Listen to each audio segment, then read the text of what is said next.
Hi guys, welcome back. I thought I should make a video about why I'm so obsessed with reading and why it's become my entire identity, love, everything. And honestly, in a matter of months. So, let's go.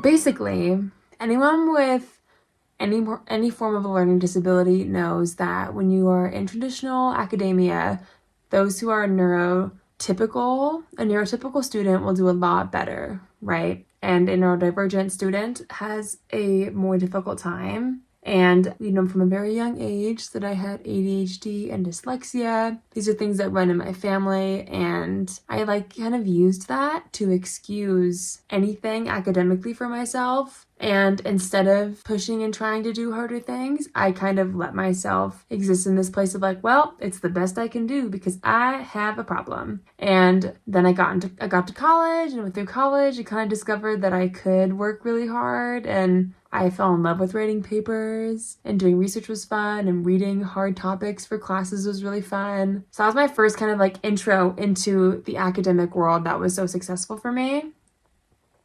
And then, so I graduated from college. I am still holding on to this belief that I can't read, or reading is hard for me, or whatever it is. And I am going home one Christmas a few years later, and I pick up a book in an airport bookstore. They always have those little tiny bookstores. And I just saw some video about it somewhere that was saying that this book was really good. And so I picked it up, and we're not gonna talk about what book it is now. It's kind of a silly book, but I finished it before my plane took off. And I realized then, not only did I feel like I had this remarkable healing of my mind and body and understanding, but I was limiting myself for no reason. And yes, spelling is still weird. Sometimes I forget how to spell obvious words like was and whatnot. Well, let me explain dyslexia really quick, and then we can continue in my story. So dyslexia, people will often jokingly describe oh, when I look at the page, there's scribbles everywhere and I can't tell what it says. That's not my experience with dyslexia or the definition of it at all. That's not what I experienced. For me, and I think this is commonly what it's referred to as, so when you view the word was, W-A-S, even right now I'm having a hard time with this word. That's so funny. It's the sound that the word makes, the sound that those letters make, and then the way that those letters look is not connected, or something in that connection is fuzzy, if that makes sense. And so it's not that you can't, it's oftentimes I will spell the word and it won't actually make sense as I'm spelling it out loud, but I know that that's how it's spelled. So it's just a disconnect from what you see versus what your brain understands. So a lot of times dyslexic kids speak just fine. It's just that when I don't know, at least in my experience so far, right? But when I'm writing things down, I can spell things so wrong, or certain words I'm unable to spell correctly. If autocorrect didn't exist, I would not have a job. I would not have gotten through college. It's pretty crazy. Let's go back to the story. So I finished that first book, and then I bought it was a duology, so I bought the second one in that same bookstore, and then I got on my plane. I finished most of it before the plane, and then I finished the rest of it on the plane. I had a pretty long layover, but it was so cool. And I remember thinking, I've just unlocked a whole part of myself I didn't even know existed.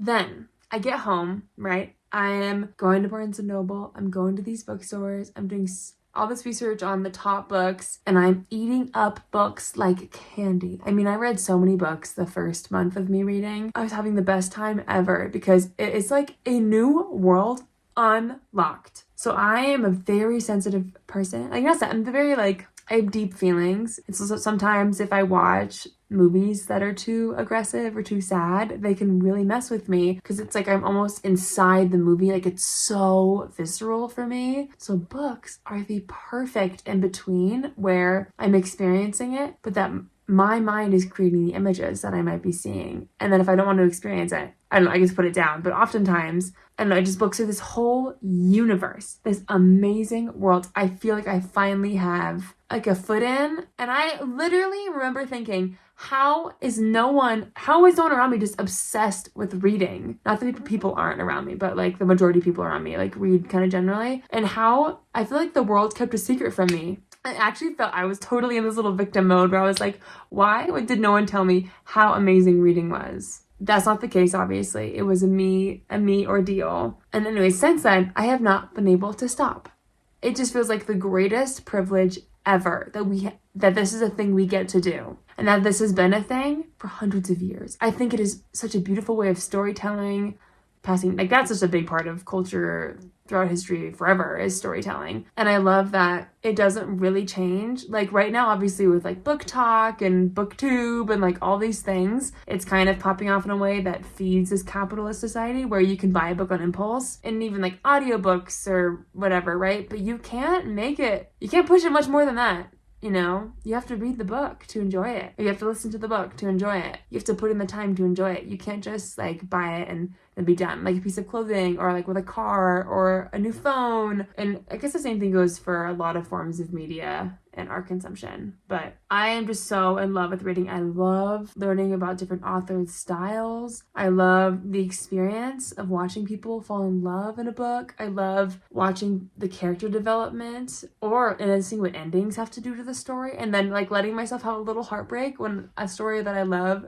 ends and I have to move forward. Oh, that one's so hard for me. So anyways, it's this beautiful world that I feel so grateful I get to experience. And I am so sad that I didn't start reading sooner and I didn't just try. Because for years, I would always just be like, no, I only read nonfiction. Because it felt like an educational thing. I'm like, I'm not supposed to read the whole thing at once. And it would like excuse me from having to sit down and read the whole book. So I'd read like a chapter, or I'd have some poetry books and I'd read some of those poems, but I would never just commit to reading a book. Honestly, at the end of the day, it is the most exciting thing ever to know that I can educate myself infinitely. I can read any of these books, and I may not even understand all of them, but that I have the same access to them as all of these, all the celebrities and really, really educated people. Like I have the same, I can read the same book they read. It makes me feel so amazing, and it's totally changed my self-confidence too, where I no longer see this as something to weigh down on me, rather than we all have access. This is not special to me. I'm not special here. I'm not gifted. Like we all have access to this. It feels so good. It's the most exciting thing ever. And I love being in this world. I love being in this book world. I love getting through a ton of a book in one day. I love binging series. I love every form of reading and books out there. And it makes me so excited too. Like I've recently just gotten into some classics. My hair is so funny today. I have some fun hair. Some fun hair. I don't know what it does. I don't know what this is. My mom has curly hair. My dad doesn't. So this is what we get. But I realized like classics are cool because they're good. Because they're quality. And because it's established and loved for a reason. For so long it kind of felt like, and I mean there are a lot of people that just read certain things because they want to be perceived in a way that says like these are the things that I read, versus like I want to read everything. I want to read every single thing that I can. I mean, I have the list of all the Pulitzer winners, and I have the longest list of the classics that I want to read. I have the longest list of just like OG literary fiction I want to read wouldn't be considered a classic, I guess. Oh, my hair is so fun. What is happening?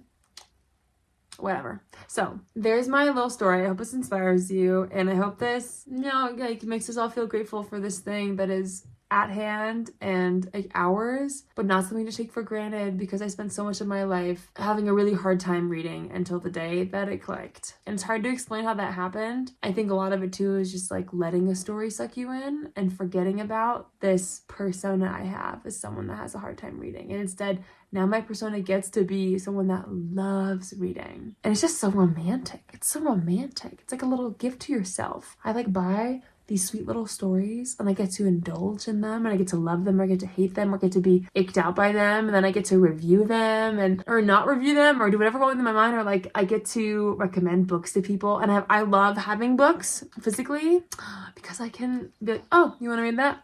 I got it.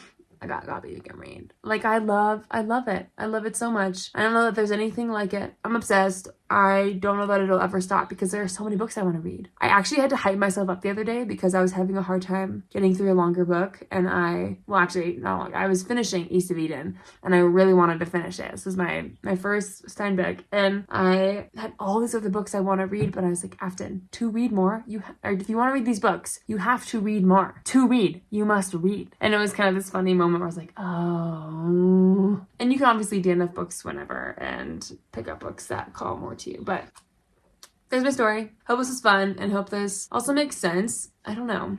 I was not the kid that I read so much as a child. I do have one series, the series of unfortunate events that my mom read to me 3 times over when I was really little. And obviously all the Dr. Seuss books and Nancy Drew and Little House on the Prairie. A lot of those kind of books were really fun, but it was never my thing. Now it is one of my favorite things in the whole world, and I love being in a community of people that talk about books and read books and look at books all the time. I love that it includes everyone. I love that there are a ton of Christian booktubers. I love that there are all these, I love all the, it feels like a more female area, which is kind of fun, but I also love seeing all the men booktubers. I love it so much.